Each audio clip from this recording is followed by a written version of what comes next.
मैदान जंग के बाद मुज़ाकरात की टेबल पर भी अमेरिका और इसराइल को शिकस्त। ईरान ने ऐसी बिसात बिछाई कि अमेरिका और इसराइल जो दहाइयों से एक दूसरे के दोस्त थे, अब एक दूसरे के ख़िलाफ़ होते जा रहे हैं, बल्कि एक दूसरे का गिरेबान पकड़ने वाले हैं। ईरान की इस चाल के बारे में अज़हर अली ख़ान से बात करते हैं। अज़हर भाई, कैसी बिसात बिछाई ईरान ने कि मुज़ाकरात की टेबल पर लाकर अमेरिका को भी मारा, इसराइल को भी मारा। अब अमेरिका और इसराइल जो दहाइयों से एक दूसरे के दोस्त थे, एक दूसरे का गिरेबान पकड़ने पर आ गए हैं। बिल्कुल ऐसे ही है आदिल भाई। असल में हुआ ये कि नेतन्याहू भागा भागा गया। उसने कहा डोनाल्ड ट्रंप से कि हम ईरान को तबाह कर देते हैं, 4 दिन की बात है और ये मेरी इंटेलिजेंस की रिपोर्ट है। जब डोनाल्ड ट्रंप को तमाम लोगों ने मना किया, जो उनके साथ थे, CIA ने भी मना किया, पेंटागन ने भी कहा कि नहीं जाएं इस जंग में, वो चले गए। और उन्होंने जब वो जंग को ख़रीद लिया एक तरह से, नेतन्याहू का जो भी वो बेचना चाहता था खौफ, जब वो ख़रीदा, तो उसके बाद जब इन्होंने ईरान पे हमला किया तो नेतन्याहू की साजिशें हर रोज़ खुलकर सामने आती रहीं। एक बात बहुत वाज़ेह तौर पे डोनाल्ड ट्रंप ने देखी कि नेतन्याहू अपने फ़ौजियों को भी बचा रहा है, अपने वसाइल को भी बचा रहा है, अपने नाम को बचा रहा है, ख़ुद पीछे रहता है और हमारी सारी चीज़ें झोंक रहा है उसमें। बिल्कुल। और हमें थप्पड़ पड़ते जा रहे हैं, हमारे तैयारे तबाह हो रहे हैं, हमारी मिलिट्री का पूरा बखी उधेड़ दिए हैं ईरान ने। और उसके बाद ख़ुद डोनाल्ड ट्रंप की कुर्सी के नीचे बम फटना शुरू हो गए हैं और उनको अपना इक़्तिदार बचाना मुश्किल हो गया है, उनका मकबूलियत का ग्राफ नीचे गिर गया है। तो उन्होंने फिर आहिस्ता आहिस्ता अपना लहजा तब्दील करना शुरू किया और ईरान उनको उस वक्त तक मारता गया जब तक वो अच्छी तरह गुस्से में नहीं आ गए। और उन्होंने नेतन्याहू को कहा कि तुम ऐसे करते हो, वैसे करते हो, डॉट डॉट लगा के गालियाँ दी और सारे मीडिया ने उसको कोट किया। और उसके बाद नेतन्याहू फिर भी नहीं सुधरा, वो लबनान में जाता रहा। ईरान मुसलसल लबनान के मामले को उठा के सामने रखता रहा और उसको सिर्फ अपनी बात पेश करनी थी, बार बार पेश करनी थी, बार बार पेश करनी थी। और उसके नतीजे में डोनाल्ड ट्रंप को समझ में आ गया कि लबनान में अगर कोई खूनरेज़ी कर रहा है तो वो नेतन्याहू है, और अमरीका और ईरान के अगर मुज़ाकरात कामयाब होने वाले हैं तो उस पर बार बार वार करता है। और अब तो पिछले 12 घंटे के दौरान तकरीबन दोनों ममालिक ने एक दूसरे के गिरेबान पकड़ लिए हैं। बिल्कुल ऐसा ही है। अब मामला ये हो गया है कि नेतन्याहू ने फ़ौजियों के सामने एक खिताब कर रहा था, तो उसने कहा कि हमें अमेरिका से जान छुड़ानी होगी, हमें अमेरिकी असला नहीं चाहिए, हम अपनी फैक्ट्रीज़ को चलाएंगे, अब हम अमेरिका पे हमें अपना दिफाई तौर पे इन्हिसार कम करना होगा। ये एक बहुत बड़ी और गैर मामूली डेवलपमेंट है।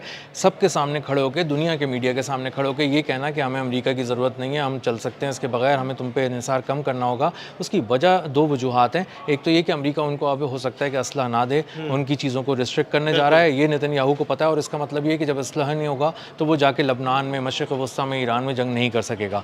अब दोबारा जब उसने देखा है तो उसको अब अंदाज़ा हुआ है कि हम जो मुफ्त के टुकड़ों पे पल रहे थे, $3.8 अरब का उनसे असलहा ख़रीद रहे थे, 2028 तक हमारा मुआहदा था $10 अरब के, हमें असलहा मिलना था, अब वो सब अपने पैसों से करना पड़ेगा।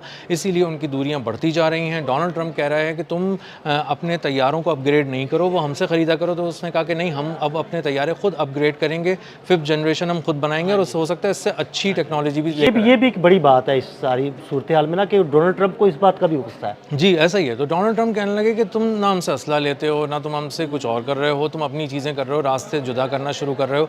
तो उन्होंने सबसे पहला जो उन्होंने हमला किया वो ये किया कि उन्होंने पहले गालियाँ दी, उसको बातें सुनाई, उसके बाद JD वांस ने उनको बातें सुनाई, नेतन्याहू को बातें सुनाई। उसके बाद आहिस्ता आहिस्ता उसकी मकबूलियत कम होना शुरू हो गई इसराइल में नेतन्याहू की। और उसके बाद उन्होंने बैन गवेर, जो उनका बहुत ही अहम तरीन जो वीज़ा जारी नहीं किया, उसको वीज़ा ही नहीं दिया, आप रहने दो, हमारे मुल्क में ना हो। हाँ ना हो, और आके फिंगरप्रिंट्स जो खुद चल कर आओ, इन पर्सन पेश हो। तो उसने कहा कि ये तो मेरे साथ, यानी इसका मतलब है मेरी तजलील की जा रही है। और उसको अब पता चला कि बैन गवेर की तजलील दरअसल नेतन्याहू के मुंह पे थप्पड़ है, उसकी तजलील है।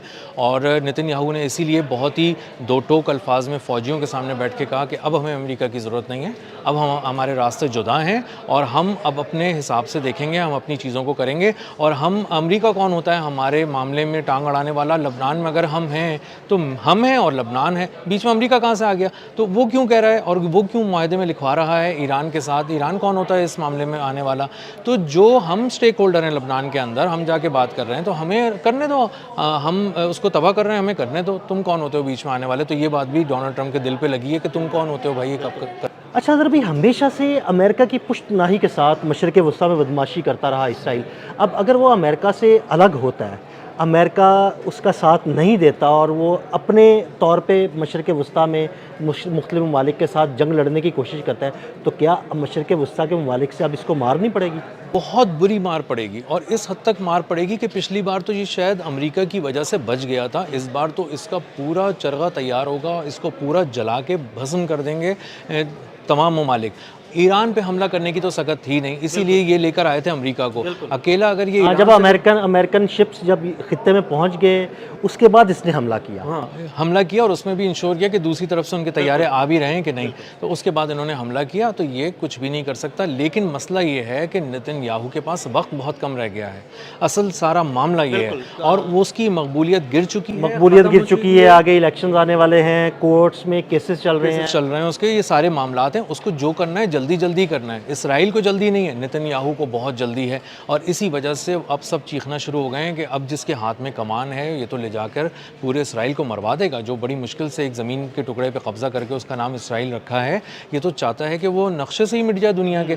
تو اب سب چھوڑ کر پورا اسرائیل اور ایک یہودی جو دنیا میں آباد ہے وہ اس وقت نتن یاہو کو لگام ڈالنے کی کوششیں کر رہا ہے۔ اس کی وجہ یہ ہے کہ اگر یہ اکیلا جا کے اس نے عجلت میں کوئی حملہ کر دیا، کسی جگہ پہ ایک نئی جنگ چھیڑ دی، تو اسرائیل ختم ہو جائے گا جوابی حملوں میں۔ اگر بیلسٹک میزائل اور ہائپر سونک میزائل جس طرح ایران مار رہا تھا، اگر ایران مارتا رہے، امریکہ بیچ میں سے ہٹ جائے، اور اس کی دفاعی لائن تو تباہ ہوئی ہوئی تھی، تو آپ سوچیں کہ وہ کس چیز کو تباہ نہیں کرے گا۔ اتنا چھوٹا سا تو ایک ملک ہے ایران، کتنا بڑا، اس کے 8 سائزز کے برابر ایک ملک ہے، وہ تو اس کو کھا جائے گا، اس کو تباہ کر دے گا۔ تو اگر آپ صرف حزب اللہ کو ہی لے لینا، تو حزب اللہ شمالی اسرائیل سے صرف حزب اللہ کا ہی مقابلہ اگر اسرائیل کو کرنا پڑ جائے تو وہ بھی اس کے لیے بڑا مشکل ہے، اور اس کو پتہ چل گیا ہے نا اچھی طرح۔ اگر حزب اللہ اپنے کروز میزائل سے پورے شمالی اسرائیل کو قبرستان بنا سکتا ہے، تباہ و برباد کر سکتا ہے، اور سینٹرل اسرائیل پہ بھی حملہ کر سکتا ہے، تو آپ تو حزب اللہ کی ایک چھوٹی سی تنظیم کو نہیں سنبھال پا رہے ہیں جو لبنان کے اندر آپریٹ کرتی ہے، اس کی جنگی حکمت عملیاں کسی فوج سے بھی زیادہ پرو ہو کر سامنے آئی ہیں۔ تو آپ جب اس کو نہیں سنبھال سکتے تو آپ ایران کو سنبھالنے کیا آئے ہیں؟ اور اگر اس معاملے میں 1-2 اور ملک شامل ہو گئے تو آپ اس سے اندازہ کریں عادل بھائی کہ کہاں کہاں مار پڑے گی۔